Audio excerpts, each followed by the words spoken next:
Stocks மஹாட் சேனலுக்கு வரவேற்கிறோம். இன்று பங்குச் சந்தையில் முக்கியமான செய்திகளை பார்ப்போம்.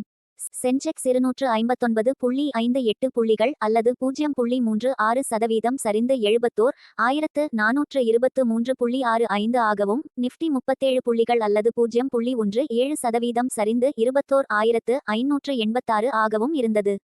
சுமார் 1282 பங்குகள் ஏற்றம் கண்டன, 1190 பங்குகள் சரிந்தன, 108 பங்குகளில் எந்த மாற்றமும் இல்லை. Top 5 gainers: coal India, Adani ports, Kotak bank, Adani enterprises, ICICI bank. Top 5 losers: Hindustan Unilever, TCS, எம்&எம் இண்டஸ்இண்ட் பேங்க், HCL டெக். இப்போது தனிப்பட்ட பங்குகள் பற்றிய செய்திகளை பார்ப்போம். IREDA பங்கு 10% உயர்ந்து அப்பர் சார்க்கட்டில் பூட்டப்பட்டது. நிறுவனத்தின் நிகர லாபம் 67.2% உயர்ந்து 335.5 கோடி ரூபாயாக உள்ளது. தேஜஸ் நெட்வொர்க்ஸ் டிசம்பர் காலாண்டில் 44.9 கோடி ரூபாய் நிகர இழப்பை பதிவு செய்த பின்னர் 5.69% சரிந்தது. இது ஒரு வருடத்திற்கு முன்பு 15.20 கோடி ரூபாயாக இருந்தது. இதன் வருவாய் ஆண்டுக்கு 104% உயர்ந்து 560 கோடி ரூபாயாக உள்ளது. PVR இனாக்ஸ் எலாரா செக்யூரிட்டிஸிடமிருந்து நிறுவனம் பாய் கால் மேம்படுத்தப்பட்ட பின்னர் PVR இனாக்ஸ் பங்குகள் வலுவான அளவுகளுடன் 1.32% அதிகரித்தன. இது இலக்கு விலையை 1900 ரூபாயாக உயர்த்தியது. NHPC பங்கு 9.45% உயர்ந்தது. நேற்று நிறுவனம் ஆஃபர் ஃபார் சேல் சலுகையை வெற்றிகரமாக முடித்தது. இந்நிறுவனத்தின் 3.5% பங்குகளை 66 ரூபாய்க்கு அரசு விற்றது. ராய்ட்ஸ் IIT புவனேஸ்வரில் இருந்து 414 கோடி ரூபாய் திட்டத்தை நிறுவனம் வென்ற பிறகு ராய்ட்ஸ் பங்குகள் 13.65% உயர்ந்தன. கோடக் மஹிந்திரா பேங்க் Q3 இல் 3005 கோடி ரூபாய் லாபத்தில் 7.6% அதிகரித்துள்ளதாக வங்கி தெரிவித்ததை அடுத்து பங்கு 2.41% உயர்ந்தது. வங்கியின் நிகர வட்டி வருமானம் 15.9% உயர்ந்து 6,554 கோடி ரூபாயாக உள்ளது. ஐர்கான் இன்டர்நேஷனல் பிப்ரவரி 1 இடைக்கால பட்ஜெட்டுக்கு முன்னதாக தங்கள் அப்வார்ட் ட்ரெண்ட் நீட்டித்ததால் மற்ற ரயில்வே பங்குகளுடன் ஐர்கான் இன்டர்நேஷனல் 17.25% உயர்ந்தது. பட்ஜெட்டில் ரயில்வே துறைக்கு அதிக ஒதுக்கீடு செய்யப்படும் என்று ஆய்வாளர்கள் எதிர்பார்க்கிறார்கள்.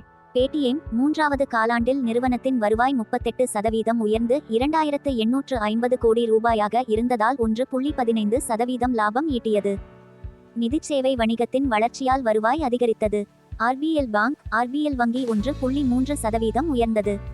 RBL வங்கியின் நிகர லாபம் ஆண்டுக்கு 2% உயர்ந்து 233 கோடி ரூபாயாக உள்ளது.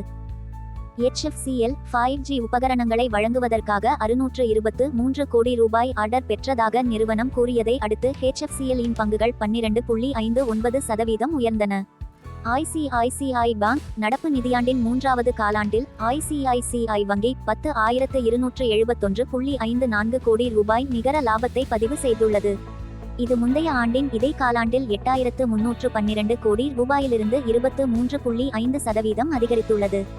இதன் நிகர லாபம் சந்தை மதிப்பீடான 9,946 கோடி ரூபாய்க்கு இணையாக இருந்தது. இந்த வாரத்தில் 5 முக்கிய ரயில்வே பொதுத்துறை நிறுவனங்களான ரெயில் விகாஸ் நிகாம், இந்திய ரயில்வே நிதிக் கழகம், IRFC, Ircon international, RailTel corporation of India மற்றும் IRCTC ஆகியவற்றின் சந்தை மூலதனம் அசாதாரணமான உயர்வை கண்டது. மொத்தமாக 1.22 லட்சம் கோடி ஈட்டியது. IDFC ஃபர்ஸ்ட் பேங்க் அதன் முழுமையான நிகர லாபம் ஆண்டுக்கு 18 விழுக்காடு உயர்ந்து 2023 டிசம்பரில் முடிவடைந்த காலாண்டில் 716 கோடி ரூபாயாக உயர்ந்துள்ளது என்று தெரிவித்துள்ளது. இது ஒரு வருடத்திற்கு முன்பு 605 கோடி ரூபாயாக இருந்தது. பர்சிஸ்டன்ட் சிஸ்டம்ஸ் 2:1 பங்கு பிரிவிற்கு ஒப்புதல் அளித்தது.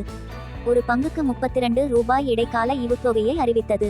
அயோத்தி ராமர் கோயில் காரணமாக கவனம் செலுத்தப்படும் 13 பங்குகள்: பக்கா லிமிடெட், காமத் ஹோட்டல்கள், SIS limited, Praveg, Apollo Sindoori hotels, Thomas Cook, IRCTC, Genesys, allied digital, ease my trip, IndiGo, SpiceJet, Indian hotels.